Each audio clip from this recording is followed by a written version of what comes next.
Hi guys and welcome back again sa Happy Tummy Channel. Sa ngayon, panibagong araw at panibagong negosyo ideas na naman ang ating ibabahagi. Pero bago yan, ay hello 80,000 subscribers. Ayan guys, para sa ating giveaway ay meron ng nanalo. Check nyo lang sa aking community tab, nandun ang ating mga nanalo. Ayan guys, magpatuloy tayo sa ating video. Kakaiba na naman ang ating gagawin para sa ating 80,000 subscriber dahil pagsasamahin natin ang Skyflex at ang ating Milo. Alam kong curious ka na, kaya ano pang hinihintay natin, simulan na natin tong video na to hanggang sa huli ay sumuporta ka. Kaya simulan na natin ang pagluluto pagkatapos ng ating intro.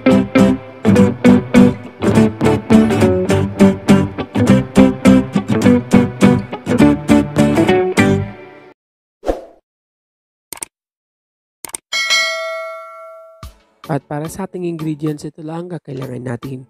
2 piraso ng Skyflex, 1 sachet ng Milo, pagkatapos 1 tablespoon ng white sugar, and then 1 whole egg at ang ating mantika. So 15 pesos na oil lang yan. At para sa ating unang procedure ay dudurug-durugin natin ang ating 2 piraso ng Skyflex. Ayan guys, pwede kayong gumamit ng blender or food processor. Mas mabuti yon dahil mas magiging pino at magiging mabuti ang texture ng ating Skyflex. Pero kung wala naman kayo niyan, wala kayong appliances na ganon, ay pwede nyong manumanuhin na lang basta't meron lang kayong matitigas na bagay or kahit anong mabibigat na bagay basta yung malinis lang. Pagkatapos sa isang malinis na bowl, ay lagay lang natin ang ating Skyflex. At pagkatapos, ay tanggalin lang natin ang mga hindi pa nadurog na ating Skyflex. And then maglalagay tayo ng 1 tablespoon ng sugar. Pwede kayong mag-adjust sa sugar depende sa taste nyo. At depende na rin kung gusto mo yung matamis-tamis. And then ilagay na natin ng 1 sachet ng ating Milo. Ayan guys, pwede kayong mag-adjust, pwede kayong dalawahin yung Milo. Depende na lang sa'yo kung gaano ka-chocolatey or kung gaano katamis ang iyong gagawin. And then mix lang natin hanggang mag-combine lahat ng ating mga ingredients. Ayan guys, tanggalin natin yung hindi pa napino na Skyflex dahil hindi maganda tingnan sa ating recipe.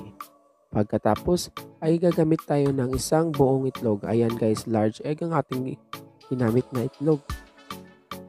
Pagkatapos ay mix lang natin ito hanggang mag-combine na nga lahat ng ating mga ingredients. So yan guys, habang nagmi-mix ka tayo ay magpo-promote muna tayo ng ating channel. Kung hindi ka pa nga nakasubscribe sa aking channel, huwag mo nang magtubiling mag-like and subscribe. Ayan, mag-subscribe ka na.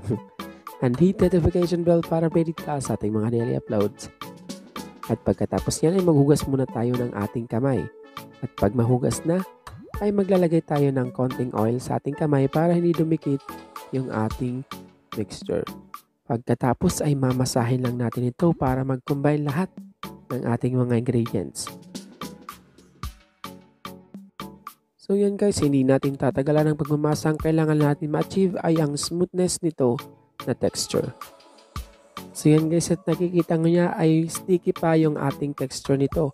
So maglalagay tayo ng 1 tablespoon ng all-purpose flour. Ito ay optional lang kung ito naman ay sticky lang.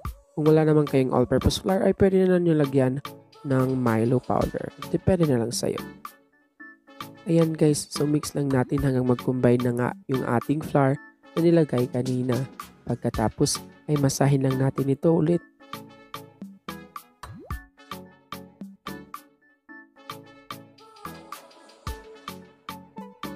So ito na nga guys, kung ganito ka-smooth ang ating kailangan ma-achieve. Set aside lang natin at sa next procedure na tayo. At para sa ating next procedure ay gagamit tayo ng 1 teaspoon ng measuring spoon para even yung ating sizes. Pagkatapos ay maglagay muna tayo ng oil sa ating measuring spoon at sa ating kamay and then bibilog-bilogin lang natin gamit ang ating kamay. Basta't siguraduhin nyo lang naglinis kayo ng kamay, naghugas, nagsabon at yun na yun. Safe na tayo. So repeat the process lang sa lahat hanggang maubos na nga lahat ng ating mixture.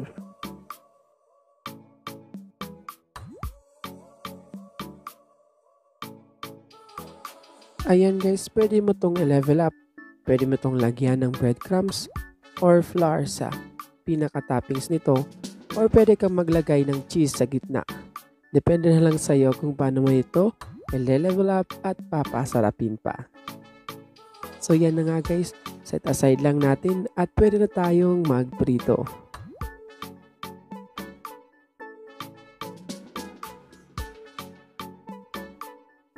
At para sa ating pagpriprito sa isang mainit na pan nga, ilagay natin ang ating 15 pesos na oil. Painitin lang natin ito gamit ang low to medium heat na apoy. Pagkatapos ay ilagay na natin ang ating mga Milo balls. So yan guys, lulutuin lang natin ito ng 1 to 2 minutes lang. Mabilis lang ito dahil mabilis lang maluto ang ating Milo balls. So constantly kailangan natin itong i-flip para hindi agad masunog ang other side nito at maluto nga yung other side.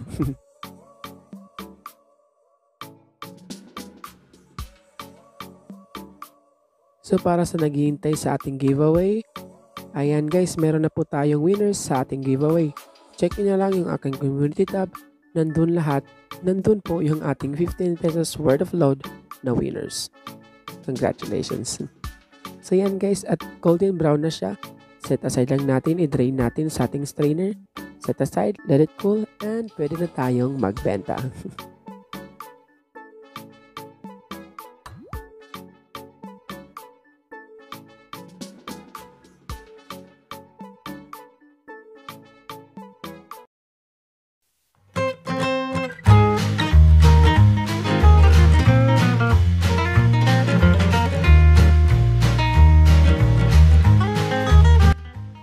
At ito na nga guys, di ba napakadaling gawin at napakasarap niyan. Alam kong susundin nyo to at gagawin nyo din ito sa inyong mga bahay.